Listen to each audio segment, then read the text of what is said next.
অগাস্টে সম্ভবত টেট পরীক্ষা যখন শিওরে তখনই প্রকাশ্যে এলো কেলেঙ্কারির অভিযোগ। বিরোধীদের দাবি যোগ্য ছাত্রছাত্রীদের সঙ্গে প্রতারণা করেছে সরকার। প্রাথমিক স্কুলে শিক্ষকতার চাকরির নামে টাকার খেলা চলেছে।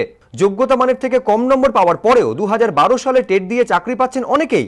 সিপিএম নেতা সুজন চক্রবর্তী দুই প্রার্থীর নিয়োগপত্র, অ্যাডমিট কার্ড সহ একাধিক নথি প্রকাশ্যে এনে দাবি করেছেন নিয়োগে দুর্নীতি হয়েছে। দাবি উঠেছে খাতা প্রকাশ্যে আনার, তদন্তে কমিশন করার। এদের সবার খাতা প্রকাশ করা হোক, কমিশন করে খতিয়ে দেখা হোক। এটা হিমশৈলের চূড়া, কোটি কোটি টাকার গল্প আছে এর মধ্যে। কি অভিযোগ করছেন বিরোধীরা? স্নাতক না হয়ে স্রেফ উচ্চ মাধ্যমিকে 43% মতো নম্বর পেয়েও সাধারণ ক্যাটেগরিতে নিয়োগপত্র দেওয়া হয়েছে দুই প্রার্থীকে।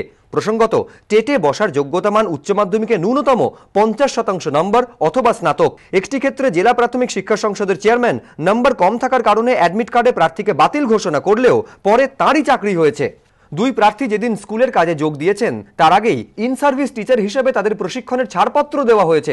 দক্ষিণ 24 পরগনা জেলা প্রাথমিক শিক্ষা সংসদের প্রাক্তন সভাপতি একটি অডিও বিবৃতির কথা উল্লেখ করে সুজন চক্রবর্তী দাবি করেন নিয়োগের ক্ষেত্রে একটা বোঝা পড়া হয়েছে।